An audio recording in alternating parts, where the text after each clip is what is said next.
Hi guys, and welcome back to my channel. Please subscribe and please share. We're live again, and today we're with my daily driver. Yes, it's a John Cooper Works in high glass grey. She's got 211 bhp and it's 260 newton meters of torque. Now I'll take you around her and let's have a look. As you can see guys, we've got the fabulous John Cooper Works Bambo brakes, 17-inch alloys, lovely in the black. When we purchased this vehicle, we asked for this Decal Kit to be put on. It's a 2012 model. As you can see, it goes around the top. Also, you've got a decal on the back, your John Cooper Works logos. And again on the roof, and also down on the side you've got your Union Jack badge with the crown and this little bit of decal here. I'm not sure, it's not on the other side but just on this side. Fantastic motor. This is the Peugeot engine in this one. As you can see, this is a Peugeot engine. I fitted a K&N, just a panel filter in. Also we've added in the metal bar. I've not done any modification to the engine, but we just left it as it was. But that's all to see in the engine bay really. It's kept clean. As you can see, it's like more, it's not completely show condition, but it's close. We'll pop the engine bonnet down. And as you can see, we've got the Go Faster stripes down the bonnet. Now at the front, the John Cooper Works, we have these nice air vents in, let the air in. And this is a 2012, and it's a slightly different design on the front here to the 2008. Whereas on the 2008, you have a join down here. So this is a complete panel, which is a pain in the backside if you wanted to take it off. As we move around, we've actually fitted mud flaps to it. Hopefully that comes out all right on them. You can see the mud flaps, and I've got the mud flaps on the rear. Also, I fitted the aerodynamic kit from the John Cooper Works GP 2, which is, I think it makes the rear of the vehicle. Now what we'll do is I'll lift up the boot and we'll have a look inside. Not too much to see in a boot. As you can see, it's a very small space.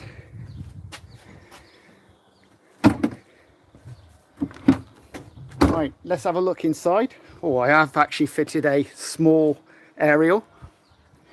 Inside, this is where all the works is. We've got the Alcantara seats by Recaro. These were also fitted to the early 2012 vehicles as an extra cost. And also in the back, you've got the Alcantara,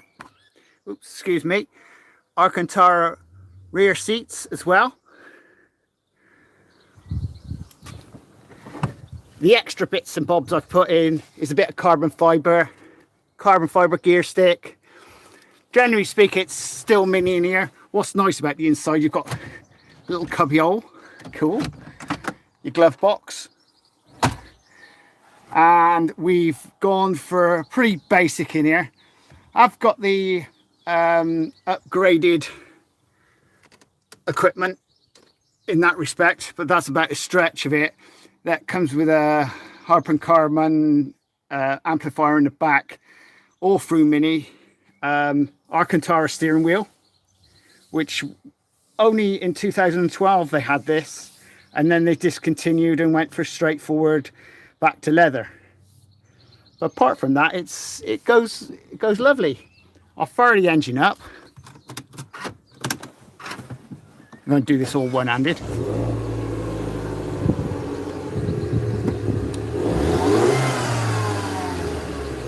Always sounds good when it starts up. Something about, don't know if you can appreciate the sound.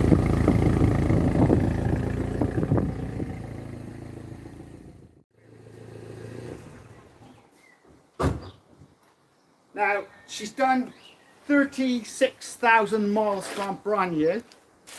We've been through a number of tyres due to damage on the road. No problem with the engine at all. There is one or two little things that I think it needs doing, but as modifications go, like a bit of a boost on the engine, but the missus said no. She said, if you want to do that, do it to your own cars, not mine. So, you know, we're going to leave well alone at the moment. It's been very, very economical. It's very, very nippy. And even just with the panel K&N filter, it just makes us so much difference. You can hear the sound effect from the engine coming into the inside of the cab, whereas you couldn't originally get that sound from the suction and the sucking sound. There's something like it. It's something I can't explain, but you guys out there will know exactly what I'm talking about. Now, as far as I'm concerned, this is probably one of the best minis I've had from brand new. In saying that, like a lot of the cars. Now, going back to when this originally came out, I've had a 2008 model, which, as you probably realise, the 2008 model was like the beginning of the John Cooper works with the turbocharged engine, which they did the Challenge series, a one-make race series across the world, and that series is still carried on today.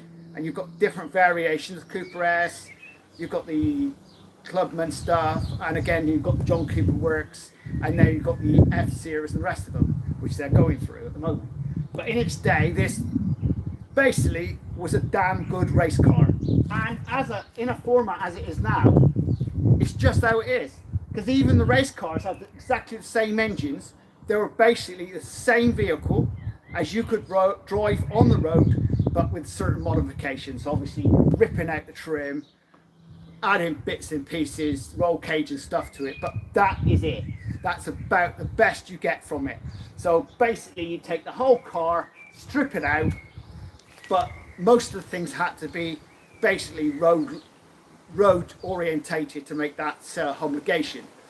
But I hope you've enjoyed this small review type video of my wife's John Cooper, Mrs. Crazy Baker's Mini, which, if she told you how many times she drives it, she doesn't get behind the wheel very often. It always seems to be me who grabs the keys. I don't know why, but that seems to be the way it always seems to be. I do like to put my foot down occasionally, keep it within the legal requirements of the road, as you probably realise. Do I sense a bit of, yes, you're absolutely right. Anyway, I hope you enjoyed this live review type thing. And please subscribe and please share. And we'll see you again very shortly when it's Crazy Baker Unleashed on the weekend. Laters!